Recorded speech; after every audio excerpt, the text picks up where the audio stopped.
hadirin para ulama, wabil khusus pimpinan Pondok Pesantren Modern Al-Falah, Umi Hajah Danilah Amalia, beserta Gus Muhammad Iqbal Tanjung dan Gus Abdurrahman Zuhad. Semoga beliau-beliau senantiasa oleh Allah dipanjangkan umurnya di dalam ketaatan serta sehat walafiat, dimudahkan segala urusannya, baik urusan dunia dan urusan akhiratnya, dan juga segala hajat-hajatnya, baik hajat pribadi maupun hajat pondok pesantren, Allah kabulkan. Dan para pendidik-pendidik kita di Pondok Pesantren Modern Al-Falah, Ustadz, Ustazah diberikan ketulusan, keikhlasan, kesabaran di dalam mendidik kita. Allahumma amin ya rabbal alamin. Dan semoga orang tua kita di rumah oleh Allah diberikan keberkahan dengan rezeki yang halal penuh barokah. Yang punya hutang, hutangnya segera dilunaskan oleh Allah. Amin. Aminnya paling kencang, paling banter. Untuk mengawali acara malam hari ini, sepatah kata yang ingin saya sampaikan ya. Semoga dengan acara ini kita bisa menambah ilmu ya, khususnya kita akan menghadapi bulan Ramadan ya, bulan yang penuh berkah. Jadi khususnya untuk santri maupun santriwan maupun santriwati itu, karena ini ada nanti pertanyaan-pertanyaan yang insya Allah juga nanti akan ada jawabannya. Jadi alangkah baiknya mengikatnya supaya tidak lupa, yaitu dengan tulisan. Karena yang namanya santri itu tidak lepas sebenarnya dari pulpen dan buku catatan. Qayyidil ilma bil kitabah, ikatlah ilmu dengan tulisan. Begitu kira-kira. Diistimewakan oleh umat Islam. Peristiwa apa yang menjadikan kemuliaan tersebut? Baik, bismillahirrahmanirrahim. Apa pertanyaannya tadi? Mengapa sangat diistimewakan oleh umat Islam? Peristiwa apa yang menjadikan kemuliaan itu, Pak? Kenapa Ramadan sangat diistimewakan oleh umat Islam? Ramadan itu diistimewakan oleh Allah Subhanahu wa ta'ala. Allah yang mengistimewakannya. Jadi semua yang diistimewakan oleh Allah maka dia akan istimewa. Di antara kemuliaan, keistimewaan bulan Ramadan ini, saya bawa catatan ya. Ini catatan pribadi, barangkali nanti mau difotokopi tapi tulisannya Arab semua. Tapi nanti kalau perlu diterjemahkan ya bisa nanti sama Ustaz Al-Azmi. Oh ya, siap. Ya, di antaranya ini ada hadis dari Salman Al-Farisi.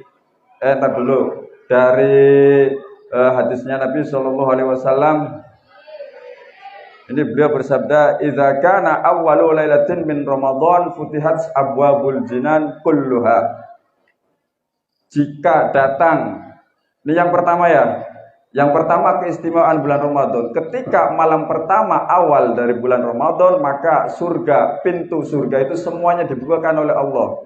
Semuanya kulluha. Walam yuhlaq minha babun fi syahri kullih, dan tidak akan terkunci, tidak akan tertutup selama bulan Ramadan. Satu pun pintunya itu enggak akan ditutup. Terus famarallahu munadiyan yunadi. Allah Ta'ala pada malam hari itu, awal bulan Ramadan, Allah memerintahkan kepada makhluk yang nanti akan mengundang, akan menyeru. Akan apa seruan daripada yang diperintahkan oleh Allah? Ya talibal khair aqbil. Hai orang-orang yang mencari kebaikan, segera menghadaplah, cari kebaikan sebanyak-banyaknya di bulan Ramadan. Wa ya baghi syarri aksir. Dan wahai orang yang senang melaksanakan atau senang melakukan keburukan, maka hentikanlah, kurangilah, jangan lagi berbuat yang jelek, karena ini akan menghadapi bulan suci Ramadan. Tsumma yaqul, kemudian penyeru itu berkata lagi, hal min mustaghfirin fayughfarolah. Apakah pada malam hari ini, pada malam awal bulan Ramadan itu ada orang yang memohonkan ampun? Fayughfarolah, maka dia akan diampuni. Wa hal min sa'ilin fayu'ta su'aluh. Dan ada orang yang memohon kepada Allah, maka dia akan diberi oleh Allah permintaan-permintaannya. Wa hal min ta'ibin, dan orang yang bertobat kepada Allah, fayutaba alaih, maka akan diampuni, akan diberi tobat oleh Allah Subhanahu wa ta'ala.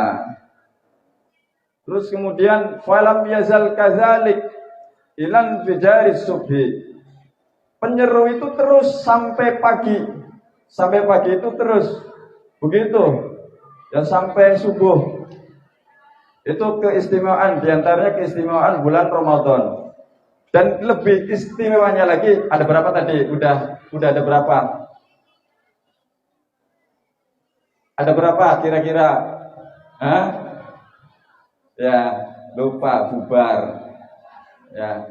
Ada lagi keistimewaan walillahi kulla lailatin, dan bagi Allah setiap malam, itu ada apa?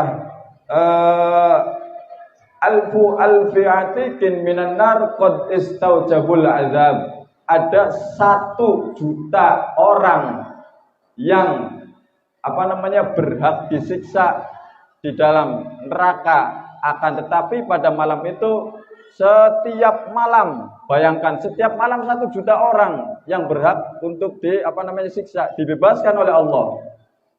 Yang 1 malam itu 1 juta, 1 juta. Kalau 30 malam berarti, karena Ramadan kan 1 bulan, berarti berapa orang yang dibebaskan oleh Allah? 30 juta. Lah itu diantara keistimewaan bulan Ramadan. Kenapa Ramadan itu sangat istimewa? Dan ada juga ini riwayat dari Salman Al-Farisi radhiyallahu taala anhu qala khatabana Rasulullah sallallahu alaihi wasallam fi akhir yaumin min Sya'ban faqala ayyuhan nas qad adallakum syahrun 'azimun fihi lailatul qadr khairun min alfi syahr. Apa kata Rasulullah? Hai sekalian manusia, sungguh bulan yang agung itu telah menaungi kalian.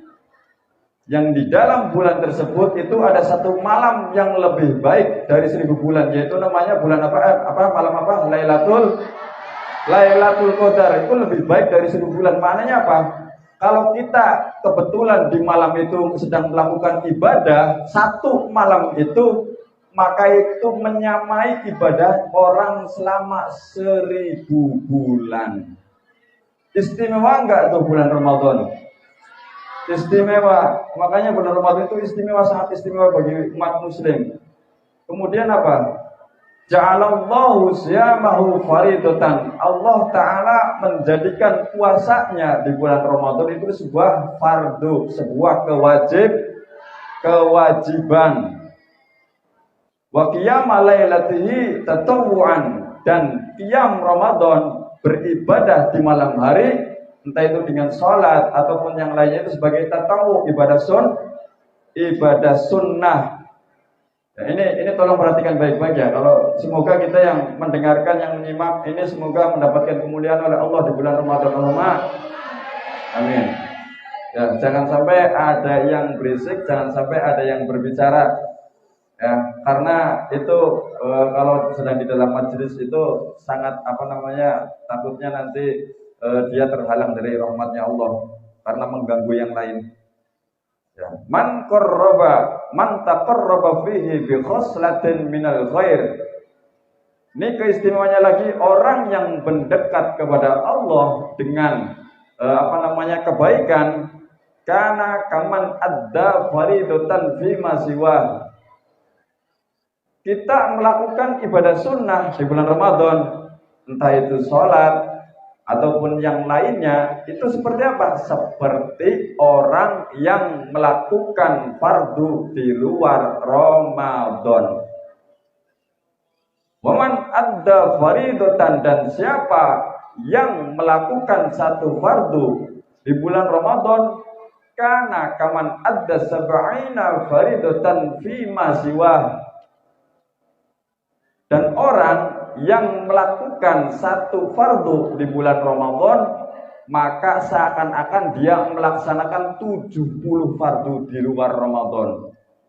Istimewa enggak? Istimewa sekali, ya.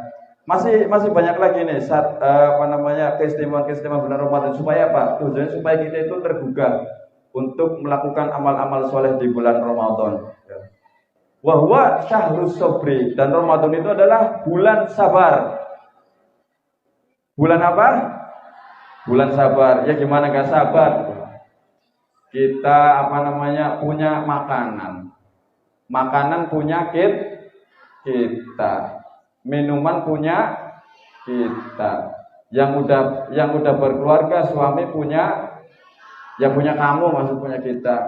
Yang bagi yang sudah, yang belum ya berarti sabar. Makanya juga ini bulan sabar. Ya, yang belum sabar. Itu tapi di siang hari bulan Ramadan nggak boleh tuh makan, nggak boleh dimakan.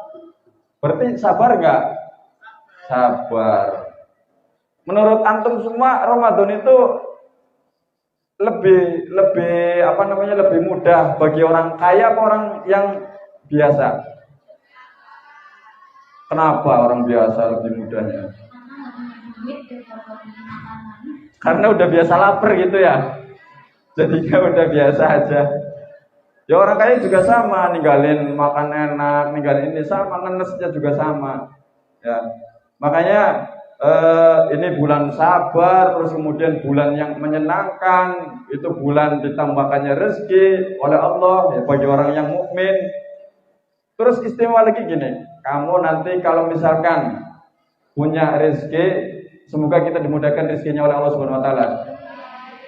Man fattara iman, barang siapa yang memberi buka kepada orang yang berpuasa, kana lahu, maka baginya orang tersebut itu apa? Aitku raqabatin, seperti membebaskan satu budak. Wa maghfiratun lidzunubihi, dan ampunan bagi dia untuk dosa-dosanya itu diampuni. Terus apa? Pak, kalau nggak punya duit gimana? Nggak punya uang gimana? Saya punyanya cuma punya air. Saya cuma punya teh misalnya. Nggak punya apa? Ya nggak apa-apa. Kata Rasul begini. Para sahabat dulu bertanya seperti itu, ya Rasulullah, laisa kulluna yajidu ma yuftiru bihi shaim. Di antara kita semua itu tidak semuanya bisa mendapatkan atau bisa mempunyai sesuatu untuk diberikan kepada orang yang berpuasa. Kita punya apa ya Rasulullah? Punya air doang, itu juga dari dapat minta. Kata Rasul apa? Yu'tillahu hadzal thawab man fattara sha'iman mazaqatal laban aw syurbata ma'in aw tamra. Yaitu cukup boleh memberikan air susu, boleh. Air apa? Air teh juga boleh. Terus apa? Kurma juga boleh. Intinya semampunya kamu berbagi sama teman-temannya, kayaknya kasihan belum dikirimin uang. Ya, belum dikirimin uang sama orang tuanya dikasih. Ini ya akhi, ya ukhti sini. Anak kasih ente jajan yuk, bakso. Ayo, oke. Ya udah, anak baksonya ente kuahnya aja ya. Kan semampunya. Ya, semampunya. Nah itu. Dan lebih istimewanya lagi apa? Kalau orang memberikan buka kepada orang yang berpuasa apa? Saqahu rabbuhu min haudi. Allah Ta'ala akan memberikan kepadanya dari telaganya kanjeng Nabi apa? Minum surganya. Subhanallah. Itulah diantara keistimewaannya bulan Ramadan. Coba itu ada berapa? Enggak tahu. Begitu. Banyak ya. Intinya banyak. Jadi jangan sia-siakan di bulan Ramadan ini untuk berbuat baik sebanyak-banyaknya. Wallahu a'lam bishawab. katanya pintu surga itu kalau bulan Ramadan dibuka semua. Nah, Nerakanya ditutup apa tetap dibuka? pintu nerakanya ditutup, pintu surganya dibuka. Maknanya apa? Maknanya orang itu ketika bulan Ramadan itu dimudahkan untuk beramal soleh, sehingga dengan amal solehnya dia mudah untuk masuk ke dalam surga. Kalau udah amal soleh berarti dia terjauh dari amal buruk yang mengakibatkannya untuk masuk ke dalam neraka. Itu artinya nerakanya itu ditutup. Ada juga ulama yang mengatakan bahwa itu memang hakikatnya memang benar-benar ditutup dan pintu surga semuanya dibuka. Begitu. Terus yang istilah kalau bulan Ramadan setan-setan itu diikat, benar apa enggak, Pak? Betul. Idza jaa Ramadan futihat abwabul jinan wa ughliqat abwabun niron wa suffidatis syayatin. Dan setan-setan itu terbelenggu. Artinya apa? Ulama menjelaskan maksudnya itu pengaruhnya setan terhadap orang di bulan Ramadan itu pengaruhnya sedikit. Itu pendapat yang pertama. Kemudian ada juga pendapat yang mengatakan bahwa yang dibelenggu itu setan-setan kepala sukunya ibaratnya. Jadi ketua-ketuanya setan, para pembesar-pembesaran setan itu yang dibelenggu. Kalau setan krocok-krocok mah dibiarin piaran. Berarti masih ada pocong kuntilanak gitu ya, Pak? Masih, itu hanya setan Indonesia itu pocong kuntilanak begitu. Gak tahu kalau di luar ada nggak setan kuntilanak. Emang pernah lihat setan kuntilanak? Enggak. Nah, lanjut pertanyaan berikutnya.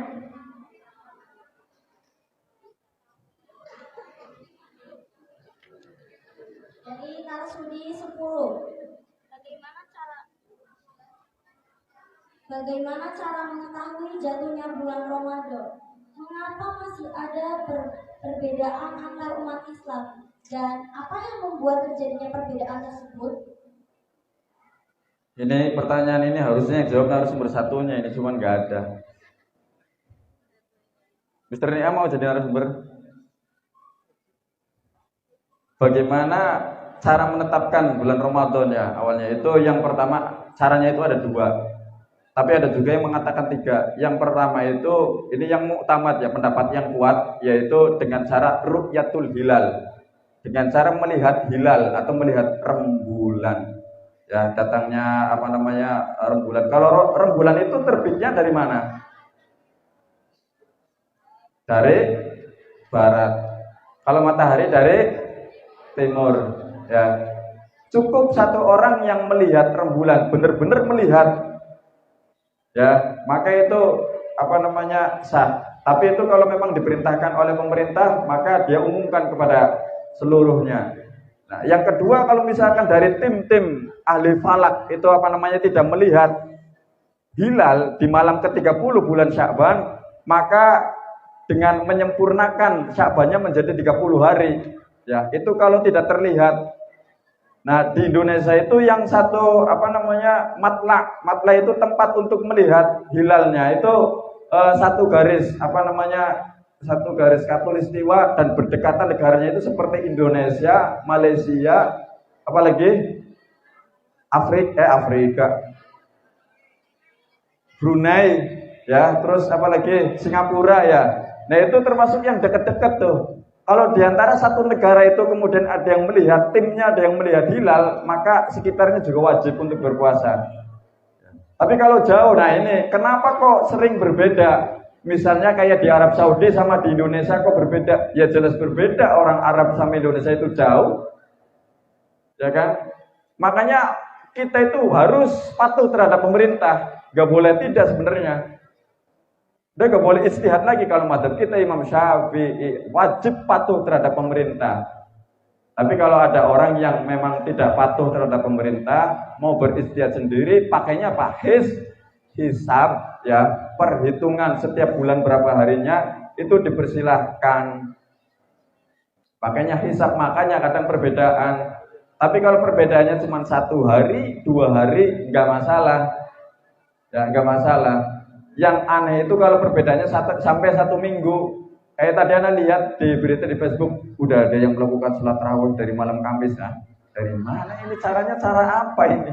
Pengen lebarannya duluan kali. Ya, ya itu yang pertama melihat hilal. Yang kedua caranya dengan apa? Menyempurnakan bulan Syabannya menjadi 30 hari. Begitu. Kenapa berbeda-beda? Karena apa? Tempat melihat hilalnya juga berbeda-beda. Begitu ya kira-kira. Wallahu a'lam.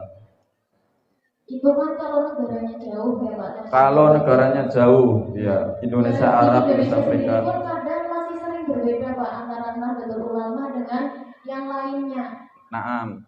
Itu jadi yang betul itu yang siapa? Yang betul itu kita patuh terhadap pemerintah. Ya, kita patuh terhadap pemerintah. Karena ada timnya sendiri di situ, ahli falak yang memang ditunjuk oleh Kementerian Agama untuk mengurus itu. Jadi kita patuh terhadap pemerintah dan Nahdlatul Ulama itu yang patuh terhadap pemerintah, gitu. Terus kalau misal ternyata yang betul itu yang sudah mendahului berpuasa dulu dan pemerintah itu hitungannya salah atau kelihatannya bulan hilal tapi ternyata bukan. Tapi ternyata bukan. Misalnya ternyata hitungannya salah pemerintah. Harusnya ini udah tanggal 1 tapi pemerintah hitungnya masih 30, hari ke-30. Maka ketika kita sudah tahu di siang hari kita wajib imsak. Wajib imsak itu maksudnya apa? Jam 12 kita tahu, wah ternyata ini udah bulan Ramadan, wajib menahan diri dari makan dan minum. Kita nggak kena dosanya, ya enggak, kita patuh terhadap pemerintah, mereka ada tim ahlinya. Nah setelah nanti selesai bulan Ramadan, kemudian Syawal, di hari-hari selain yang diharamkan untuk puasa, maka kita wajib mengqadhonya, menambal 1. Begitu kira-kira. Lanjut pertanyaan yang ketiga dari Masni 24. Siapa saja yang diwajibkan berpuasa? Siapa saja yang diwajibkan berpuasa? Apakah ada orang Islam yang tidak boleh berpuasa? Yang boleh tidak berpuasa kali. Yang tidak boleh berpuasa. Yang tidak boleh berpuasa. Orang Islam tapi tidak wajib. Oh, tidak wajib puasa, gitu. Yang wajib puasa, nih ya, kalian para santri, ini ya Ustazah ini anak ngomongnya ke santri, kalau panjenengan itu ya sudah sudah alim lah. Ini untuk para santri-santri aja. Jadi yang wajib itu yang pertama jelas Islam, yang kedua berakal, yang ketiga balik, yang keempat an-naqa minal haid wan nifas, bersih dari haid dan dari nifas, yang kelima itu mampu, gitu. Itu 5 orang yang wajib berpuasa. Jadi kalau ada orang yang tidak pengen berpuasa, maka jadilah orang kategori yang bukan nomor 2, yang harusnya berakal, maka jadilah orang tidak berakal alias gila, maka nggak wajib puasa. Selamat makan terus. Yang dimaksud mampu itu gimana? Apa mampu hartanya atau mampu pengetahuannya? Yang dimaksud mampu itu adalah badan kita itu mampu. Jadi kalau ada orang tua udah sepuh, terus kemudian memang dia itu fisiknya sudah lemah, seandainya dia melakukan puasa bisa jadi dia malah sakit, atau bisa jadi dia itu yang sakit lagi sakit dan tidak ada harapan sembuh, atau yang ada harapan sembuh sakit sama dokternya, Mbah jangan puasa ya Mbah, nanti kalau puasa kamu nanti malah mati loh Mbah, kayak gitu sama dokternya. Lah itu nggak boleh puasa, malah haram puasa. Itu kalau sudah tua ya Pak. Kalau yang masih muda, nggak makan sehari itu kayak lemes banget, nggak ngapa-ngapain. Kalau yang masih muda kayaknya lemes banget, nggak ngapa-ngapain, itu mah anak manja. Dia kan sampai nggak sekolah nggak bisa, lemes. Buat ngaji lemes. Ya tapi kan cuma lemes doang. Kategori mampu atau tidak mampu? Itu kategori mampu, kategori wajib. Ya, ini makanya banat, kalau puasa jangan jadi Pak saya lemes Pak, saya nggak mampu Pak, maka nggak usah sekolah ya Pak ya. Wah sembrono ini kayaknya kurang minum obat nih. Jadi termasuk orang yang mampu ya Pak ya? Termasuk orang yang mampu. Gitu saudari hak. Kayaknya ada pertanyaan titipan ini. Tadi kan studi 13, 14, sama 15. Apa yang membuat puasa menjadi makruh atau bahkan sampai membatalkan puasa? Dan perbuatan apa saja yang menggugurkan pahala puasa? Perbuatan makruh dalam berpuasa yaitu satu diantaranya karena yang di setiap kitab itu berbeda-beda jumlahnya, tapi yang Ana tahu aja dan itu ada sumbernya dari kitab ya, namanya kitab Mu'tamad karya Syekh Waba Az-Zuhaili, dan dari kitab Majalisu Sahri Ramadan Syekh Abi Bakar. Itu apa namanya, diantara yang makruh dalam berpuasa itu yang pertama tidak melakukan sunnah puasa itu. Kemudian yang kedua hajamah itu apa? Berbekam. Wal fast itu apa? Donor darah, itu makruh hukumnya. Jadi kalau bulan puasa itu donor darah hukumnya makruh. Termasuk juga lepas gigi di siang hari lagi puasa, gigi dilepas ya, itu hukumnya makruh. Puasanya tetap sah tapi makruh ya. Terus yang ketiga yang makruh lagi yaitu zukut ta'am, mencicipi makanan. Mencicipi makanan bagi yang bukan juru masaknya hukumnya makruh ya. Tapi kalau yang juru masak nggak apa-apa, asal nyicipinya sedikit aja, sedikit. Namanya nyicipi ya paling sedikit, 1 sendok ya. Jangan nyicipi 1 baskom di gluk. Meskipun nggak ditelan itu ya tetap namanya bukan nyicipi ya. Terus yang selanjutnya ini al-qublah. Qublah itu bagi orang yang sudah berumah tangga, yaitu ngomongnya nggak enak soalnya anak-anak kecil di depannya. Nggak. Nomor berapa tadi? 5 ya. Itu hukumnya yang makruh itu berciuman. Itu hukumnya makruh. Bagi yang sudah menikah, ya kalau bisa.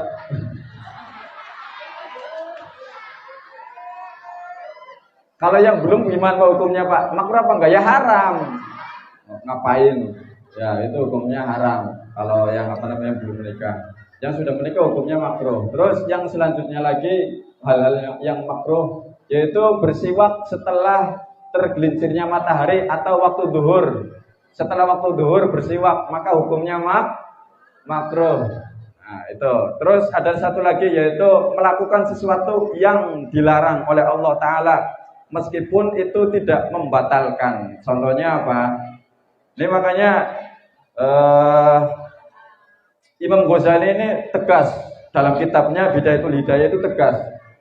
Wala tadunna idza sumta anna shauma huwa tarkut ta'am wa syarab wal wiqa faqat, kata beliau. Kalau kamu lagi puasa itu jangan kamu kira yang namanya puasa itu meninggalkan makanan, meninggalkan minuman, meninggalkan berhubungan suami istri aja. Tapi bukan itu doang. Faqad qala sallallahu alaihi wasallam, kam min shaimin laisa min siyamihi laisa lahu min siyamihi illa al-ju' wal atas. Berapa banyak dari orang-orang itu yang puasanya itu tidak mendapatkan apa-apa kecuali hanya lapar dan haus. Ya, yang bagi seyuknya itu apa? Bikafil jawari kulliha. Puasa itu harusnya bisa menahan atau menahan diri, menjaga anggota badan kita itu dari perbuatan-perbuatan maksiat. Bal yang bahkan seyognya antafadul aina, kamu menjaga mata, anil makarih, dari perbuatan dari memandang yang haram. Ini kalau lagi puasa jangan memandang yang haram, nggak boleh, nanti pahala puasanya hilang. Ya, apalagi lebih daripada itu, memandang itu seperti apa? Seperti panah yang beracun. Seperti apa? Panah yang beracun. Sebagaimana baginda Nabi Muhammad SAW bersabda, "An-nadru sahmun masmumun min sihami iblis la'anahullah." Memandang itu seperti panah asmaranya iblis. Maka faman tarokahu khaufan minallahi ta'ala, barang siapa yang meninggalkannya karena takut kepada Allah Ta'ala, bukan karena takut dimarahin ustadznya, bukan karena takut dimarahin sama ustadzahnya, tapi takutnya karena Allah. Apa kalau dia takut meninggalkan mandang yang haram karena Allah? Atahullahu imanan. Allah Ta'ala akan memberinya rasa iman. Yajidu halawatahu fi qalbi, yang akan dia temukan manisnya iman di dalam hatinya. Makanya orang kalau yang suka meliarkan pandangannya, dijamin itu gak bakalan manis ya. Hatinya gak bakalan manis, ibadahnya gak enak, apapun gak enak, baca Quran gak enak, zikir gak enak. Kenapa? Yang terbayang-bayang dari apa yang dia pandang. Oh, ingatnya si dia, dan si dia. Begitu. Ustaz, apakah bersiwak sama sikat gigi sama aja? Bersiwak sama sikat gigi sama aja ya. Asalkan kita niatkan ketika gosok gigi pakai sikat gigi, itu kita niatkan nawaitu sunnatal istiak, saya niat untuk bersiwak, maka akan mendapatkan pahalanya. Meskipun alat yang paling afdal itu kayu arok, terus kemudian ranting kurma, ranting buah tin, ranting kayu apa saja yang baunya harum manis, terus alat apapun yang kasar yang bisa digunakan untuk membersihkan gigi. Ya, jadi itu sikat gigi itu kategori yang terakhir, ya, pangkat yang terakhir begitu. Wallahu a'lam. Berarti kalau sikat gigi siang hari juga nggak boleh? Sikat gigi di siang hari asalkan sebelum tergelincirnya matahari atau sebelum waktu duhur itu boleh, ya, itu boleh. Kalau udah tergelincirnya matahari masuk waktu duhur sampai sore itu hukumnya makruh. Tapi jangan pakai pasta gigi, ya, jangan pakai pasta gigi. Pak, tadi ketika berpuasa tidak boleh memandang yang haram-haram ya. Haram di sini dimaksud apa? Pak, babi apa anjing, Pak? Kan yang haram dua itu ya. Atau haram yang dipandang. Lawan jenis, ya, lawan jenis, laki-laki memandang perempuan tanpa hajat, ya hukumnya nggak boleh. Tapi kalau lagi ada hajat, lagi misalnya kita lagi taklim begini, masa anak mau ngajar gitu misalnya, ya kan harus melihat ini yang diajar ini apa namanya, apa santrinya betul apa bukan nih, jangan-jangan Mbak Kun misalnya gitu. Itu ya nggak apa-apa kalau lagi muamalah, kalau lagi begini ya nggak apa-apa. Itu apa namanya, ada hadis Nabi itu khamsun yufattirna shaim al-kadzib wal ghaiba wan namimah wal yaminul kadzibah wan nadhur bisyahwat. Itu 5 hal yang bisa menggugurkan pahala orang yang berpuasa, yaitu bohong, terus menggibah, menggunjing, membicarakan keburukan orang lain. Apalagi kamu bicarakan keburukan, misalnya kamu seolah-olah melihat keburukan ustadz atau ustadzahnya. Ustadz ini mah begitu, misalnya nih yang banat, ustadzah ini mah begini, menggunjing itu dari di siang hari bulan Ramadan. Itu bukan hanya pahalanya yang gugur, tapi kamu ilmunya kurang barokah. Ya, terus sumpah palsu juga gak boleh.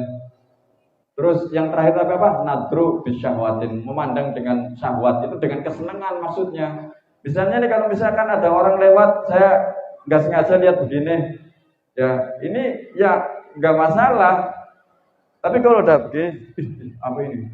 Begitu, astagfirullahaladzim, lebar begini ya, itu namanya bisyahwatin. Allahu a'lam. Kalau sedang berpuasa, ketika berwudu boleh melaksanakan sunnah-sunnahnya nggak Pak? Seperti berumur, yang hisap air sama yang di telinga. Tanya mau break. Kalau lagi berwudu seperti berkumur menghisap air ke hidung itu tetap disunahkan, asal yang makruh itu kalau sampai mubalaghah. Mubalaghah itu berlebih-lebihan, misalnya berkumur itu sampai ya sampai nanti takut ketelan, nah itu yang nggak boleh makruh. Atau menghirup air ke hidung, hirup biasanya kan menghirup. Lah itu makruh ya gitu, atau bisa bahkan membatalkan puasa. Pak, ini ada pertanyaan ya di live pasti TikTok. Ya. Ngapunten Ustadz, izin bertanya, bagaimana mencicipi masakan saat berpuasa lalu diludahkan kembali? Nah, kalau misalnya mencicipi buah bakso apa dikumur-kumur dulu atau dicicipi saja, Pak? Mencicipi makanan hukumnya tadi sudah dijelaskan ya, hukumnya itu makruh. Mencicipinya itu gimana, Pak? Mencicipinya misalnya pakai sendok, ya, masih pakai gayung dulu. Barangkali dikumur-kumur dulu, Pak. Enggak, jadi begini, ketika sudah mencicipi itu terus kumur-kumur pakai air mutlak. Ya, berkumur-kumur dulu supaya supaya ludahnya orang itu sama rasa-rasa baksonya itu supaya hilang. Karena kalau misalkan ludahnya bercampur dengan kuah baksonya terus kemudian dia telan, maka dia puasanya batal.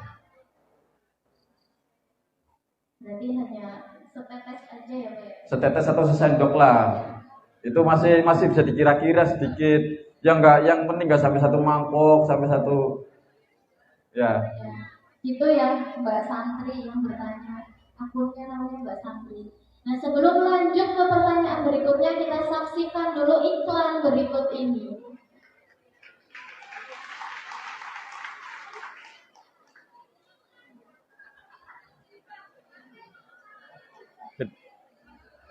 Live. Nyala.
Sering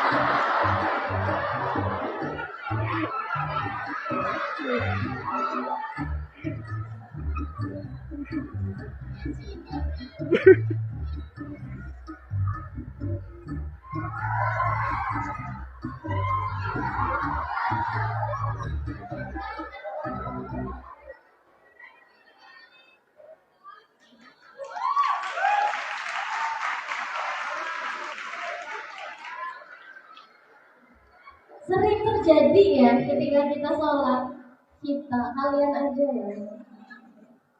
Ya, oke, lanjut pertanyaan berikutnya dari Tarsudi 16. Nah, kesunahan apa saja yang boleh dilakukan ketika berpuasa, bahkan bisa menambah pahala puasanya, Pak? Sunahan itu ta'jilul fitri, yaitu menyegerakan berbuka. Yang pertama, terus yang kedua al-fitru ala rutobin au tamrin, ya, berbukanya itu dengan sesuatu dengan kurma yang matang. Rutob itu kurma yang matang. Ya, kalau kita kan memang itu yang beli di toko-toko itu kan memang yang matang gitu ya. Itu kalau nggak ada yang mentah. Tapi maksudnya bukan mentah itu yang nggak di open gitu kan, ada kurma yang nggak di open itu. Itu termasuknya kategori kurma yang kering ya. Kalau rutop itu kurma yang basah, yang matang. Terus ad-du'a'u indal iftar, yang ketiga itu berdoa ketika berbuka. Ini ketika berbuka puasa itu waktunya kita untuk bermunajat kepada Allah, berdoa sebanyak-banyaknya itu. Itu doanya mesti nggak akan ditolak. Ya, doanya mesti dikabulkan. Sebagaimana hadisnya kasih Nabi itu ada 3 golongan yang doanya itu tidak akan tertolak. Di antaranya doanya orang yang orang yang berpuasa ketika dia sedang berbuka. Ya, itu yang ketiga. Yang keempat itu memberi buka kepada orang yang berpuasa, itu disunahkan. Yang keempat berarti. Yang kelima, hal-hal yang sunnah itu makan sahur. Yang keenam, mengakhirkan sahur. Yang ketujuh, al-ightisal minal hadatsil akbar, mandi ya sebelum waktu subuh. Mandi dari hadas besar itu hukumnya sunnah. Ya, sebelum subuh, berarti sebelum puasanya dimulai, sebelum imsak, itu sunnah mandi. Maksudnya itu disunahkan. Kalau mandinya mandi wajib, akan tapi disunahkan mandinya itu sebelum subuh. Jadi kalau ada bukti misalnya haid ya, terus kemudian suci, darahnya itu sudah terputus malam hari, terus sampai subuh, sampai imsak kok dia belum sempat mandi, puasanya sah apa enggak? Banat, santri banat, puasanya sah apa enggak? Apa, sah apa?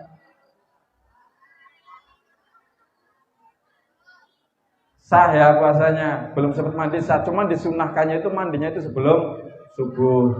Terus yang ke berapa tadi?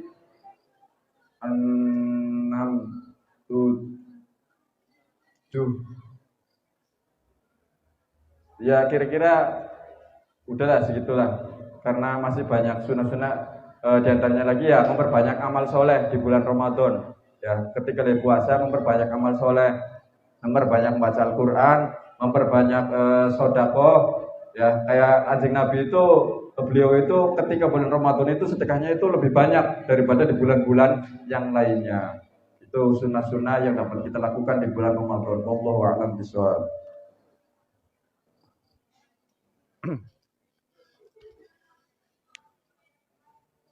Tadi sucinya setelah subuh. Apakah puasanya wajib dikodok kalau sucinya setelah subuh? Kalau sucinya setelah subuh baru terputus darahnya, berarti sudah waktu subuh. Apa baru melihatnya? Saya tadi kasusnya darahnya sudah berhenti pas malam hari. Nah, tapi baru sucinya itu setelah subuh, misal jam 10. Karena pas subuh itu nggak bangun, ya, terus baru bangunnya jam 8 lah, 8 atau 9 terus langsung mandi. Tadi kan hitung puasanya masih terhitung sah. Terus apa masih wajib diqodho atau tidak perlu?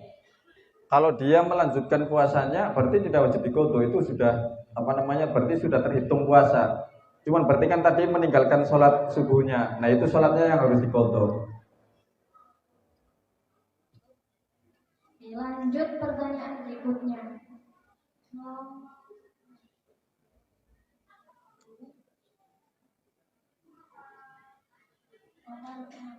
Masih 3. Apakah ketika berbuka puasa itu harus dengan yang manis-manis? Manis yang seperti apa yang dimaksudkan? Manis yang seperti senyum.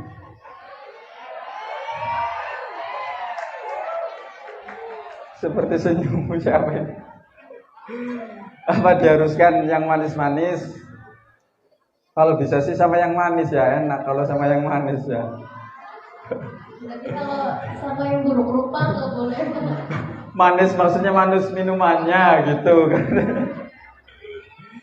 Tidak diharuskan, cuman disunahkannya itu pokoknya tadi disunahkannya itu kayak kurma rasanya manis. Kalau kalian punya buah di rumah, buahnya misalnya adanya di depan rumah ada buah kersem, ya pakai buah kersem. Kalau adanya buah mangga, ya pakai buah mangga, nggak apa-apa.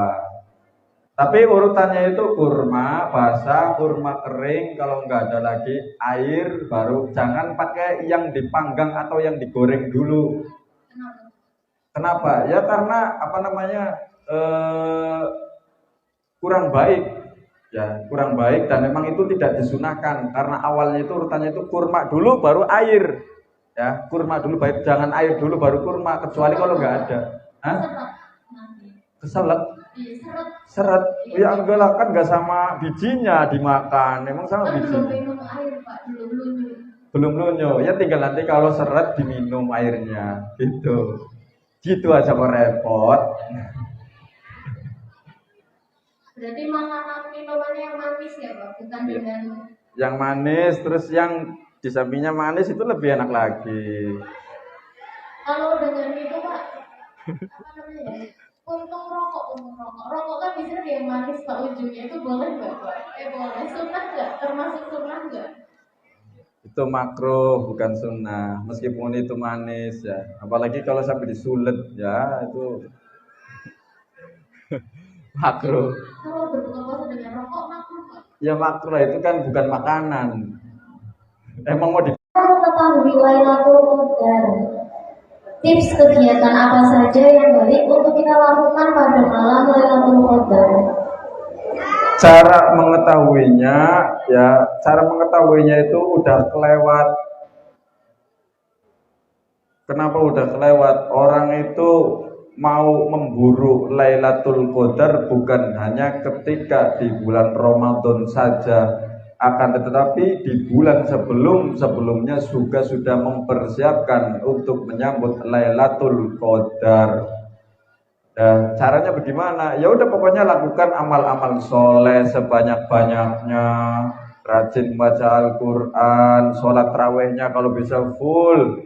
Jangan cuma tanggal 1, tanggal 2 semangat, tarawihnya giliran tanggal seminggu setelahnya itu udah mundur, sepi. Tadinya masjidnya penuh jadi lega lagi. Itu cara menyambut Lailatul Qadar supaya memperolehnya terus istiqomah dalam melakukan ibadah baik yang fardu maupun yang sunnah. Terus apa tadi? Cara apa lagi?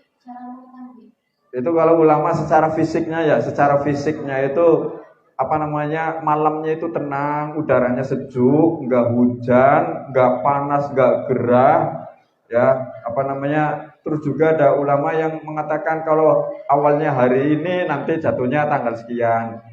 Biasanya kalau menurut kebanyakan riwayat Lailatul Qadar itu jatuh pada tanggal ganjil di 10 hari bulan Ramadan. Makanya Nabi itu menganjurkan untuk beriktikaf lebih-lebih di 10 hari bulan Ramadan, 10 akhir bulan Ramadan itu memperbanyak iktikaf, memperbanyak baca Al-Quran. Jadi pas ketika malam Lailatul Qadar itu kita sedang beribadah. Nah, itulah orang-orang yang mendapatkan salam dari para malaikat, salam dari Allah. Salamun ya hatta yang di surat In Anzalna, coba In Anzalna fi Lailatul Qadar wa adraka ma Lailatul Qadar, Lailatul Qadar khairun min alfi syahr, tanazzalul malaikatu war-ruhu fiha bi idzni kulli amrin, salamun hiya matla'il fajr. Salam dari Allah, dari para malaikat bagi orang yang sedang melakukan ibadah, baik sholat ataupun bacaan Quran, itu mendapatkan salam kita dari Allah, dari para malaikat. Man qama lailatal qadri imanan wa ihtisaban ghufira lahu ma taqaddama min dzambi. Barang siapa yang dia melakukan ibadah pada malam Lailatul Qadar, maka dosa-dosanya akan diampuni, dosa yang telah dilakukannya. Wallahu a'lam. Ini ada beberapa pertanyaan dari Ustazah Elina. Tafadhol ke sini Ustazah. Iya, mic-nya di sini soalnya. Kok tambah banyak sih?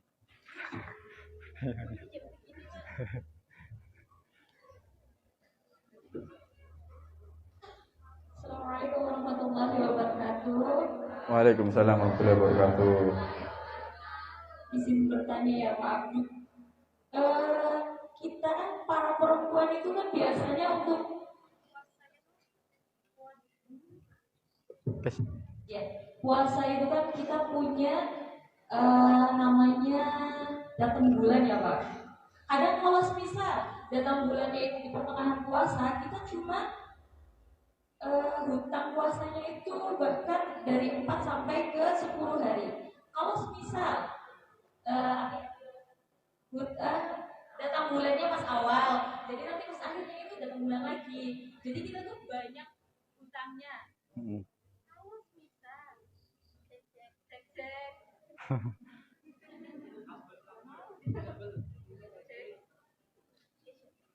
Oke. Oke, langsung pertanyaan aja deh, Pak. Pertanyaan hukum.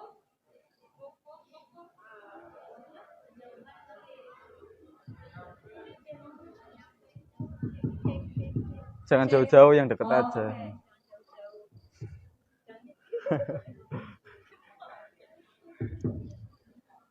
Ana sambil lepas inilah.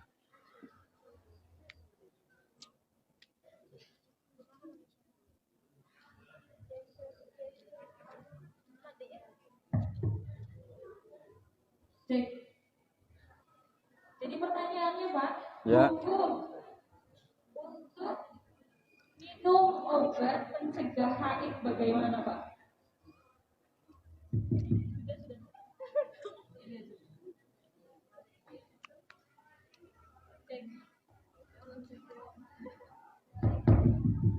Oke. Jadi pertanyaannya itu diulangi lagi, hukum meminum obat pencegah haid untuk perempuan di bulan Ramadan itu seperti apa? Agar tidak haid atau untuk pencegahan haid biar puasanya full 30 hari. Gimana Pak? Baik, bismillahirrahmanirrahim. Hukum minum obat pencegah haid supaya puasanya full 30 hari.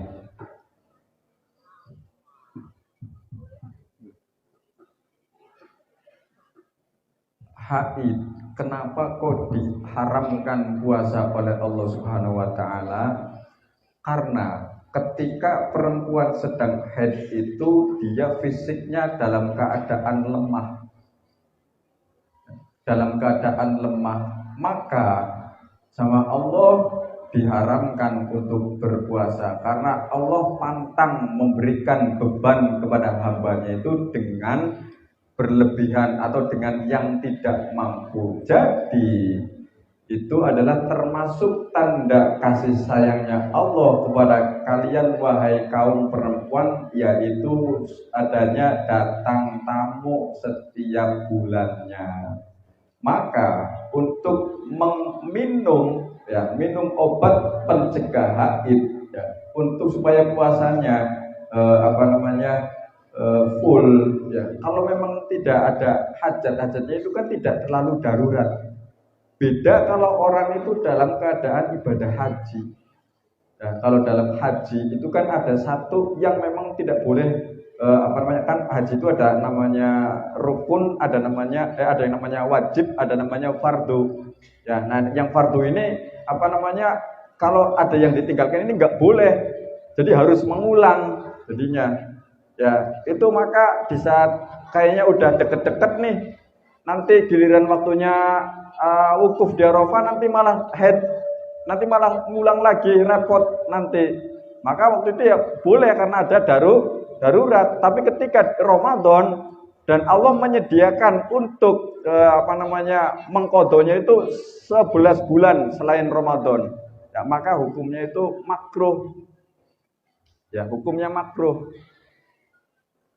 Jadi sampai hukum makruh saja karena darah haid begitu, makanya ada penghitungannya, ilmunya itu sebenarnya ada beruntut, ada ilmu haid, ada ilmu istihadah haid, terus kemudian ilmu nifas, ada istihadah nifas gitu untuk mengetahui istihadah tersebut. Intinya kalau istihadah dan anggaplah kita ngerti bahwa itu istihadah, tetap wajib puasa. Terus kalau misal kita nggak tahu cara penghitungannya itu istihadah apa enggak, ternyata itu istihadah, terus nggak puasa, nggak sholat, itu dosa enggak? Dosanya dia berarti dalam menuntut ilmunya berarti kurang sungguh-sungguh, apalagi di pondok pesantren begitu. Kalau semisal sebenarnya dia tidak istihadah, ya sebenarnya dia istihadah, tapi dia mengiranya haid, ya aslinya berarti kan wajib puasa. Berarti dia ketika sadar, oh ternyata ini darah istihadah nih, bukan darah haid, begitu. Maka nanti karena dia sudah tahu berapa hari yang dia kira itu istihadah, yang dia kira haid ternyata istihadah, maka sebanyak hari itulah itu yang wajib diqadha, gitu.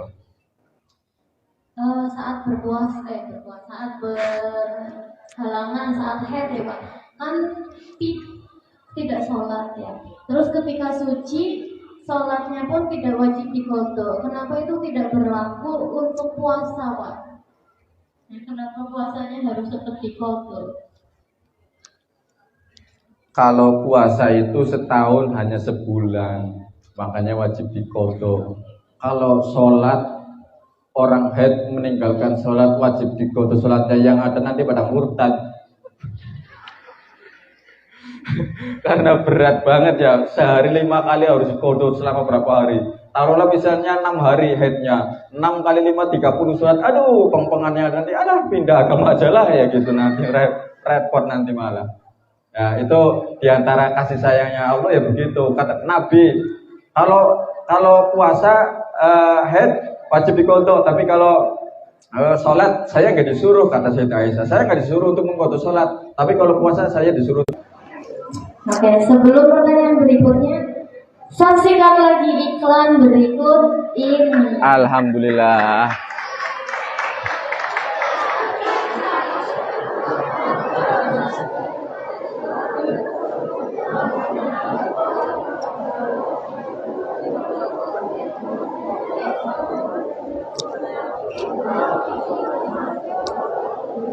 Mas.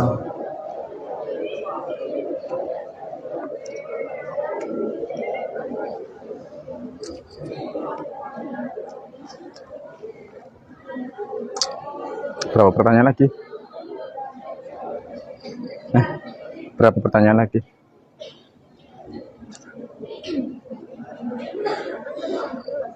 Hah? Tapi kalau misalkan selesai pertanyaan-pertanyaan anak turun nggak apa-apa ya?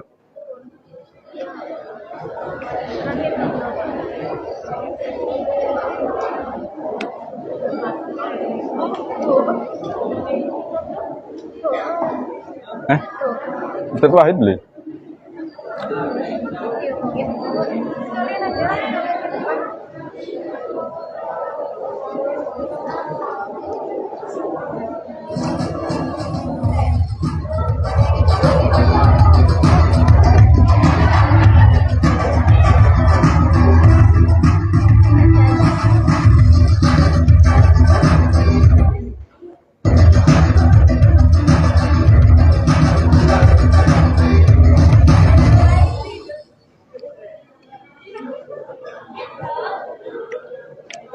Udah itu doang.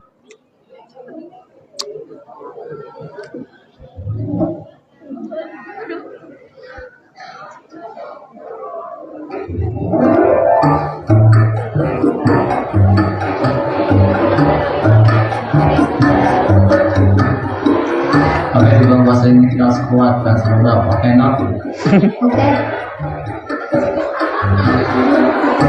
Ya, atau nak.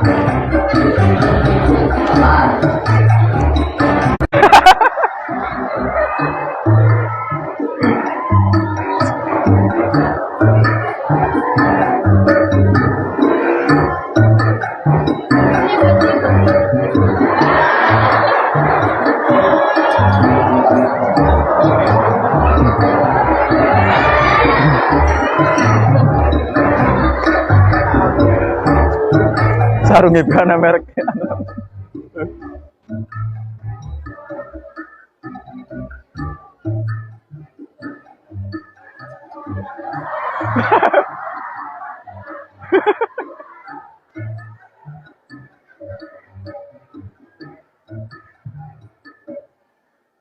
Siapa nih yang kelakuannya kayak gitu? Jujur. Tuh belakang banyak yang angkat tangan. Ya nanti ada yang ngawasin ya, yang ngawasin Ustadz Jaya. Nah, itu untuk pertanyaan berikutnya. Untuk pertanyaan berikutnya dari Masni 27. Bagaimana hukumnya orang yang tidak membayar hutang puasa hingga datang Ramadan berikutnya, Pak? Pertanyaan dari Masni. Masni 27. Mana Masni 27? Masni 27. Kok nggak ada yang bertanya ini? Terus perlu Masni dijawab nggak? 27. Nah,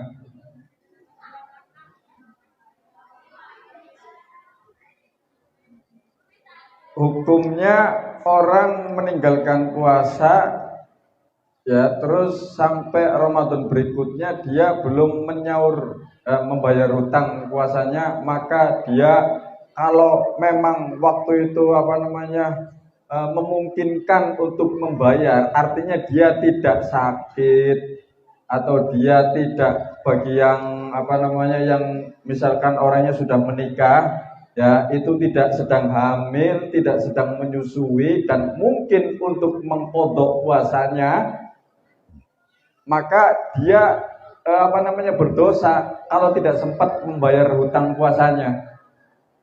Sampai datang ke Ramadan berikutnya gimana? Wajibnya nambah. Bukan hanya mengqadha puasanya, akan tetapi wajib membayar fidyah. 1 hari hutang puasa yang dia tinggalkan sampai datang Ramadan berikutnya, maka qadha plus bayar fidyah 1 harinya itu 1 mud. 1 mud itu kira-kiranya itu 6,7 on lah, atau dibulatkan 7 on. Faman tatawwa'a khairan fahuwa khairun lah. Faman tatawwa'a fahuwa khairun lah. Barang siapa yang dia melebihkan ukuran ukuran membayar fidyahnya, maka itu lebih baik. Kalau misalnya batasannya 6,7 ditambah menjadi 7 on dibulatkan, itu enggak apa-apa. Itu diberikan kepada fakir atau miskin. Ya, 1 hari berapa? 7 ons kira-kiranya. Itu kalau misalkan yang ditinggalkan itu 7 hari, berarti 7 kali 7 ya segitulah, 7 on kali 7. 7 hari yang ditinggalkan itu qadha plus bayar fidyahnya setelah Ramadan yang dia hadapi itu selesai. Begitu. Wallahu a'lam.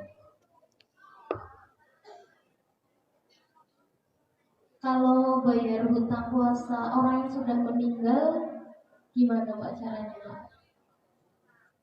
Bayar puasa orang yang sudah meninggal itu yang punya hutangnya. Yang punya hutangnya. Kalau dia sebelum meninggalnya memberikan wasiat kepada ahli warisnya, maka ahli warisnya wajib ada ini ikhtilaf ulama ya, ada perbedaan ulama. Jadi ada yang wajib, ahli warisnya itu wajib membayar hutang dengan cara dia mengqadhanya dan membayarkan fidyahnya. Tapi kalau memang dianya nggak berwasiat, maka ya nggak usah, cukup bayar fidyahnya. Ada yang melakukannya seperti itu, seperti Imam Subuki. Imam Subuki itu melakukannya qada sholat, puasa untuk keluarganya itu beliau membayar fidyah dan beliau melakukannya. Tapi ulama lain itu menentang. Jadi ada perbedaan pendapat. Ada yang menentang, ada yang memperbolehkan gitu. Yang lebih afdol yang mana, Pak? Yang lebih afdol ya tergantung mau ikutnya imam siapa. Apa mau imam Subuki atau imam jumhur ulama. Gitu. Kalau misalkan kayaknya saya berhusnudzon kepada Allah, ini keluarga anak misalnya orang tua atau keluarganya, dia waktu itu memang jelas-jelas nyata-nyata dia tidak berpuasa, sebagai anaknya kasihan sama orang tuanya misalnya, itu saya mau niat mengqadha puasa untuk orang tua saya, begitu ya nggak apa-apa ya, itu lebih baik, lebih afdol. Barangkali dengan amalannya anaknya itu, orang tuanya itu diampuni dosanya oleh Allah Subhanahu wa taala. Wallahu a'lam. Pertanyaan berikutnya dari Osman. Apakah orang yang sedang berpuasa boleh mengonsumsi obat? Boleh apa tidak? Boleh. Kenapa?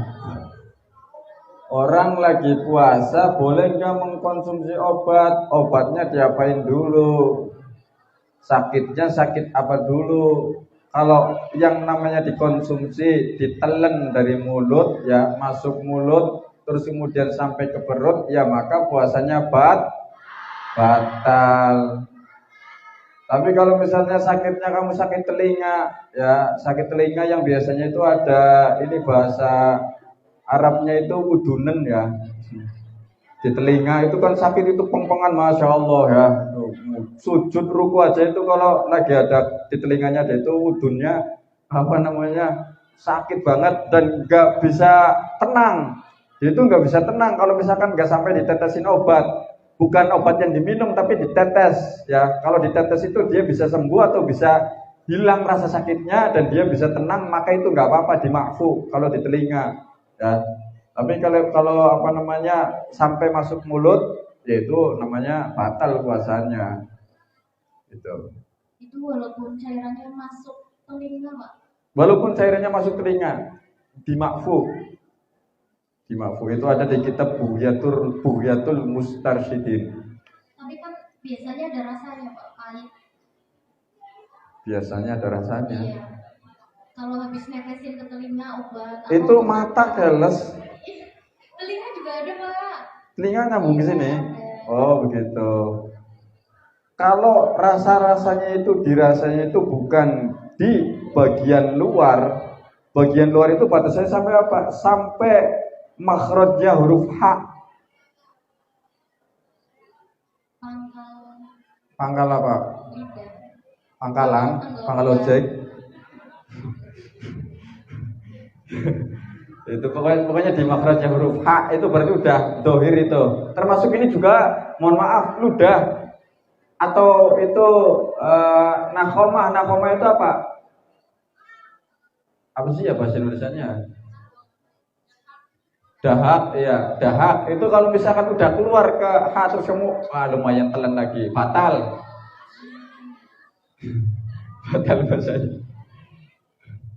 Lumayan pelepas dahaga penunda lapar. Kalau ludahnya masih bukan dahak, Pak, kayak cairan yang di mulut saja. Cairan yang di mulut saja. Ludahnya cairan yang di mulut saja. Ludah itu boleh ditelan asalkan dengan 3 syarat. Syaratnya yang pertama itu ludahnya sendiri, bukan ludah orang lain. Yang kedua, ludahnya masih di tempatnya, alias belum keluar dari mulut. Misalnya kalau ludahnya udah di gelas, ditaruh di kulkas, diminum nggak boleh. Ya nggak usah ini sengaja anak kasih contoh itu yang ekstrim biar cepat paham. Ya, terus yang ketiga, ludahnya itu tidak bercampur dengan apapun. Nggak ada campurannya sama gula, nggak ada campurannya sama madu, nggak ada campurannya sama es krim. Asal ludahnya masih murni, maka nggak apa-apa ludah ditelan. Begitu. Wallahu a'lam bishawab. Kalau sakit apa itu ambeien, Pak, yang obatnya dimasukin dari belakang. Dari anus. Dari belakang. Itu- Belakang mana ini? Dari anus, Pak. Itu apa membatalkan puasa? Itu tetap kalau obatnya masukkan dari situ itu membatalkan puasa. Karena diantara yang membatalkan puasa itu apa? Memasukkan benda ke salah satu lubang yang 5, lubang mulut, hidung, telinga, lubang kubul sama dubur.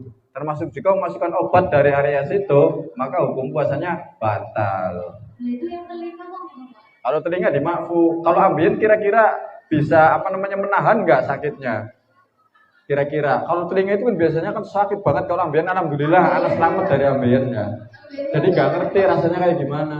Kalau duduk aja susah. Kalau duduk aja susah katanya, tapi kan masih bisa tengkurap. Ya sama sekolah masih kurang, Pak. Nggak apa-apa di lantai. Ya terus kalau misal obatnya itu melalui infus, Pak. Obatnya melalui infus, asalkan itu obat maka boleh, nggak apa-apa. Asalkan bukan suplemen. Apa suplemen, Mister Hijazi? Bacanya gimana ini? Suplemen ya. Suplemen itu kan itu penambah daya tahan tubuh ya. Seperti fungsinya itu seperti makanan. Ya itu nggak boleh. Tapi kalau obat dari hanya obat, sekedar obat, antibiotik atau apa itu nggak apa-apa. Lagian orang sakit itu kan boleh nggak puasa, ngapain repot puasa segala, makan aja udah enak. Kan biar utangnya nggak banyak. Biar utangnya nggak banyak. Ya. Yang penting niat nanti mau nyaur, mati nanti nggak ditanya. Ini Pak ada pertanyaan dari ini di live ya. Nares mamsnya Ocha. Ya, kalau bangun kesiangan hampir imsak, apa masih boleh menghabiskan makanan jika sudah imsak? Terima kasih. Coba ulangi pertanyaannya, coba. Anak janggal sama pertanyaannya. Kalau bangun kesiangan hampir imsak, apa masih boleh menghabiskan makanan jika sudah imsak? Bangunnya hampir imsak, menghabiskan makanannya sudah imsak begitu. Iya. Masak dulu. Di luar nurul ini, di luar nurul. Tapi tetap ada jawab ya. Mohon maaf ya, mama siapa tadi? Mama siapa? Nares mamsnya Ocha. Oh, Nares mamsnya Ocha. Mohon maaf ya mama, ini saya jawab ya. Mohon maaf ini, bercanda. Apa namanya? Kalau misalkan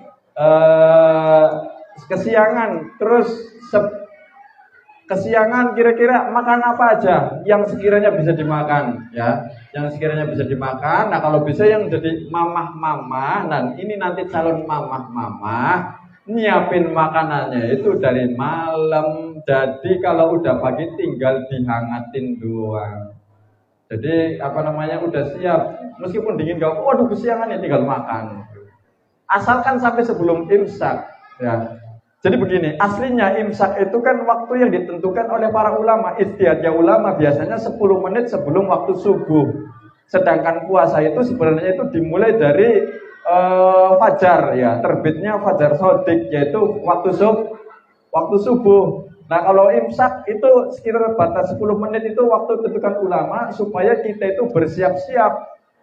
Kalau masih imsak bunyi alarm, duri ya gitu, masih makan ya, masih makan, asalkan belum lama makan begitu yang di mulut itu yang terakhir untuk kita jaga-jaga, itu nggak apa-apa ya, itu nggak apa-apa, nggak puasanya tetap sah. Tapi kalau udah imsak terus kita makan, tanggung nih belum habis, emang berapa lagi nasinya, tanggung ini masih tinggal sedikit kok, berapa sih, 2 piring, wah 2 piring kayaknya 10 menit nggak habis, apalagi perempuan makannya lama ya, bisa sampai 2 jam kali. Padahal kalau nonton sinetron, aduh. Berarti nggak boleh, Pak. Nggak boleh kalau sudah masuk waktu subuh, udah imsak. Ya. Imsak dengan subuh itu sama atau beda, Pak? Beda. Ini kalau kita santri itu ya lebih baiknya itu ketika udah imsak itu sudah imsak, benar-benar imsak menjaga. Itu pertanyaannya sudah imsak ya? Ya gini aja deh, mama begini mama. Curhat dong. Jadi begini, asalkan sudah imsak itu sedikit waktunya, tapi benar-benar kita tahu bahwa itu belum masuk waktu subuh, belum fajar sodik, maka habiskan yang ada di mulut kita aja udah. Itu untuk ikhtiar, untuk jaga-jaga. Ya. Kalau misalkan masih banyak ya udah, karena udah imsak.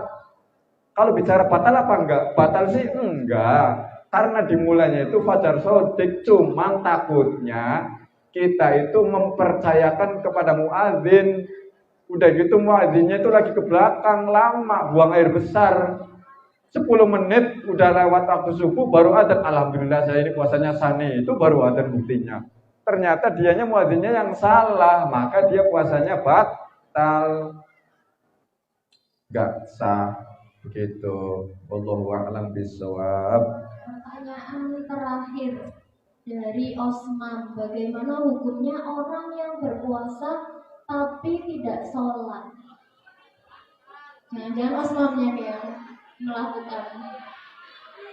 Hukumnya gimana? Orang yang puasa tapi tidak sholat. Maksudnya puasanya sah apa enggak gitu? Ya semuanya Pak. Orang yang berpuasa tapi tidak sholat, kalau puasanya dia tetap sah. Puasanya sah, enggak sholatnya ini karena apa? Karena uzur apa karena malas? Kalau karena malas, maka dia berdosa dan sholatnya wajib diqodho seketika itu juga ketika dia sudah sadar. Nah, tapi kalau meninggalkan sholatnya karena uzur sholat itu apa aja? Al-a'dzaru ithnani. Uzur sholat itu ada 2, yaitu apa? An-naum, tidur. Sama apa? Satunya tidur, sama an-nisyan, lupa. Lupanya lupa, misalnya kamu disuruh sama ibunya suruh beli gas. Nok, beli gas nok. Muter-muter di warung sini gak ada, sampai keluar waktu sholat kamu belum sholat, lupa belum sholat, maka itu namanya uzur.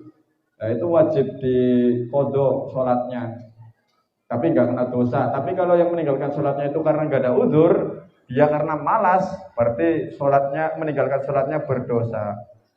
Puasanya ya tetap sah. Begitu. Wallahu a'lam bishawab. Kalau orang yang berpuasa tetap bermaksiat atau bahkan berzina, apa puasanya masih sah Pak? Maksudnya berzinanya siang apa malam? Ya ketika berpuasa berarti siang Pak? Siang. Iya. Puasanya sah apa enggak? Iya. Ya puasanya batal loh. Kalau berzina berarti kan apa namanya ya? Zina kan ada banyak macam Pak. Zina yang dimaksud? Iya. Nah, itu yang dimaksud itu zina apa itu maksudnya? Ya semuanya Pak. Semuanya. Iya, enggak semuanya. Katanya dia ada banyak. Nah, ini yang jelas itu yang mana? Ya kalau hanya zina mata deh, kalau hanya zina mata. Zina mata. Nah, itu hanya apa namanya? Berarti dia menggugurkan pahala puasanya saja, puasanya tetap sah. Tapi kalau zina, berzina di siang hari, jangankan kok berzina sama orang yang bukan suami istri, atau maksudnya bukan pasangan yang sah menikah ya, sama suami sendiri atau sama istri sendiri aja, kalau di siang hari bulan Ramadan dia sadar sedang berpuasa, dia ngerti bahwa itu hukumnya haram dan membatalkan puasa, dia melakukan secara sengaja di siang hari bulan Ramadan, maka puasanya batal dan berdosa. Selain wajib mengqadha puasanya, dia wajib kafarah, memberi makan 60 orang miskin. Kalau enggak mampu memerdekakan budak dulu urutannya, terus kemudian memberikan makan 60 orang miskin. Kalau enggak mampu juga, puasa 60 hari berturut-turut. Ya, puasa 60 hari berturut-turut. Cuman ulama ini menegaskan nih, kalau seandainya yang berbuat begituan suami istri itu orangnya itu orang kaya, maka hukumannya disuruh puasa 60 hari berturut-turut supaya kapok. Tapi kalau orangnya orang miskin, orang melarat, mohon maaf ya, orang fakir, dia suruh memberi makan 60 fakir miskin supaya dia kapok juga. Enggak, nanti aduh ini saya uangnya dari mana buat makan sendiri aja susah. Jangan dibalik, hukumnya itu jangan dipermudah. Orang kaya suruh ngasih makan orang fakir miskin 60, wah gampang. Oh, sini 60 orang fakir miskin sini. Nih anak bayar ini tadi siang habis ya apa namanya, ini tak bayar 60, nanti besok harinya karena dia uangnya banyak begituan lagi, ya siang hari akhirnya dikasih, enak begitu. Makanya ulama itu cerdas, jadi menghukumnya itu supaya memberatkan, supaya kapok begitu. Wallahu a'lam bishawab. Ini ada satu pertanyaan lagi Pak dari Ustazah hamba Allah. Ya, bagaimana hukumnya hukum sholat tarawihnya orang yang masih mempunyai hutang sholat wajib Pak? Katanya kan sebelum sholat wajibnya selesai di kodok semua belum boleh melakukan sholat sunnah, sedangkan tarawih kan sunnah. Lalu apa masih wajib mengikuti sholat tarawih Pak? Masih sunnah mengikuti sholat tarawih begitu maksudnya. Bagi orang yang punya hutang puasa, ingat diketahui dulu dia punya hutangnya, uzurnya karena ada uzur apa bi ghairi uzrin. Bi uzrin atau bi ghairi uzrin. Dengan uzur atau dengan tanpa uzur. Kalau dengan uzur maka dia masih boleh melakukan sholat tarawih dengan niatnya itu niat sholat tarawih sunnah. Karena untuk membayar hutang sholatnya yang dengan uzur itu boleh boleh nanti boleh. Tapi kalau dia hutang sholatnya itu yang tanpa uzur, meninggalkan sholatnya itu dulu karena waktu masih muda itu masih malas-malas, masih belum bertobat. Ini khususnya apalagi orang yang mohon maaf sudah tua, sudah sepuh, waktu masa mudanya itu bermain-main, ya banyak meninggalkan sholat karena malas, bukan karena uzur, maka wajib mengqadha sholatnya seketika itu juga mumpung masih hidup. Kalau dia melakukan sholat sunnah maka hukumnya haram sholatnya. Gak boleh melakukan sholat sunnah sebelum dia membayar puasanya itu secara tuntas. Makanya wahai para santriwan, ini nasihat cinta buat kalian, nasihat sayang buat kalian, jangan sampai berani meninggalkan satu sholat fardu pun, ya karena tanpa uzur, jangan sampai. Karena apa? Karena sekali fardu sholat yang ditinggalkan itu bahaya, ya, resikonya siksanya itu berat, teramat berat, begitu. Terus misalnya kayak orang tadi mungkin ya yang bertanya siapa nggak tahu hamba Allah gitu ya. Kalau misalkan orang itu lagi semangatnya sudah mulai bertobat tapi lagi semangat, gimana caranya? Begini, paman atau mbah atau siapa, kalau misalkan mau sholat taraweh, niat mengqadha sholat wajib yang pernah kamu lakukan. Misalnya pernah meninggalkan sholat subuh. Sholat subuh berapa rakaat? 2 rakaat. Sholat taraweh berapa? 22 kan, 20 rakaat tapi kan 22. Nah itu setiap takbiratul ihram itu niatnya itu niat mengqadha sholat subuh. Ya, kalau dia meninggalkan sholat subuh sebanyak itu, misalnya bertahun-tahun meninggalkan sholat subuh, lebih dari 60 kali atau bahkan lebih bertahun-tahun, maka setiap sholat taraweh itu diniatkan mengqadha sholat subuh yang pernah ditinggalkannya. Begitu. Meskipun tanpa kunut, ya karena kunut itu juga hukumnya sunnah. Wallahu a'lam bishawab. Demikianlah perbincangan kita pada malam hari ini. Sebenarnya masih banyak pertanyaan-pertanyaan dari santri-santri, namun karena waktunya sudah malam, jadi kita bahas dari pertemuan dan selanjutnya doa yang akan dipimpin oleh Ustaz Abdul. Ustaz Wahid.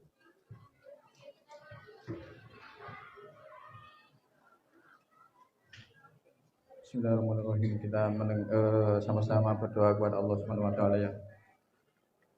A'udzubillahi minasyaitonir rajim. Bismillahirrahmanirrahim. Alhamdulillahirabbil alamin. Hamdan syakirin, hamdan na'imin, hamdan yuafi ni'amahu wa yukafi mazidah. Ya Rabbana lakal hamdu kama yanbaghi li jalali wajhikal karim wa 'azimi sultanik. Allahumma shalli ala sayyidina Muhammad wa ala alihi wasallam. Allahumma ya Allah, Ramadan sebentar lagi datang ya Allah. sebagaimana Engkau memuliakan bulan Ramadan, maka muliakanlah kita semua, muliakanlah kami semua ya Allah, agar kami bisa meningkatkan amalan-amalan nanti di bulan Ramadan ya Allah. Ya Allah, ya Allah, kami hamba yang banyak salah ya Allah, kami hamba yang banyak berdosa ya Allah. Pada datangnya bulan Ramadan ini kami mohon ampunan kepadamu ya Allah. Ampunilah kami, ampunilah dosa-dosa kami, kesalahan kami, baik yang kami lakukan dengan sengaja ataupun yang tidak sengaja ya Allah, baik secara sembunyi-sembunyi ataupun yang terang-terangan ya Allah. Ampunilah kami, ampunilah orang tua kami, guru-guru kami, ustadz-ustadz kami semuanya. Ampuni dosa-dosa kami ya Allah. Ya Allah, kami ini hamba yang lemah ya Allah. Kami lemah dalam beribadah, kami lemah dalam menuntut ilmu, maka kuatkanlah kami ya Allah, agar kami ini menjadi hamba yang kuat, agar kami ini menjadi hamba yang taat kepadamu ya Allah. Ya Allah, ya Allah, otak kami terbatas ya Allah, kemampuan kami terbatas ya Allah. Kami ingin menuntut ilmu di pondok pesantren ini ya Allah. Mudahkanlah ya Allah, terangkanlah pikiran kami, hati kami, sehingga kami mudah menuntut ilmu, kami mudah menerima ilmu ya Allah. Ya Allah, ya Allah, di bulan Ramadan ini, bulan yang penuh berkah ya Allah, bulan Al-Quran ya Allah, tolonglah kami untuk senantiasa bisa membaca Al-Quran ya Allah. Ya Allah, ya Allah, kami ini banyak melakukan dosa ya Allah, kami banyak melakukan kesalahan ya Allah. Jangan sampai kami menyia-nyiakan di bulan Ramadan ini, bulan yang penuh ampunan, bulan kasih sayang ya Allah, bulan pembebasan dari api neraka. Jangan sampai kami menyia-nyiakannya ya Allah. Ya Allah, kami sering berbuat salah kepada teman kami, ampunilah kami dan teman kami ya Allah. Jangan tutuplah aib kami ya Allah, tutup aib kami di dunia dan di akhirat ya Allah. Jika ada hati di dalam kami, hati yang dengki, hati yang marah, hati yang bermusuhan, maka jadikanlah di antara kami ini semua hati yang penuh cinta dan kasih sayang karenamu ya Allah. Ya Allah, ya Allah, bukakanlah, mudahkanlah hajat kami, hajat pondok kami, hajat orang tua kami, hajat guru-guru kami, hajat semuanya ya Allah. Jadikanlah Indonesia ini negara yang aman ya Allah, negara yang penuh barokah ya Allah. Entaskanlah bencana-bencana di negeri kami Indonesia ya Allah, dan juga negeri-negeri mukmin muslim yang lainnya ya Allah. Ya Allah, kami tidak tahu kapan ajal akan menjemput kami ya Allah, akan tapi jadikanlah di akhir hayat hidup kami nanti akhir kalimat yang akan kami ucapkan yaitu kalimat agung dan kalimat mulia, la ilaha illallah Muhammadur Rasulullah, la ilaha illallah Muhammadur Rasulullah, la ilaha illallah Muhammadur Rasulullah sallallahu alaihi wasallam. Rabbana atina fid dunya hasanah wa fil akhirati hasanah wa qina adzabannar. Wa sallallahu alaihi wasallam Muhammadin wa ala alihi wasallam bi fadli subhana rabbika rabbil izzati amma yasifun wa salamun alal mursalin walhamdulillahi rabbil alamin. Al-Fatihah.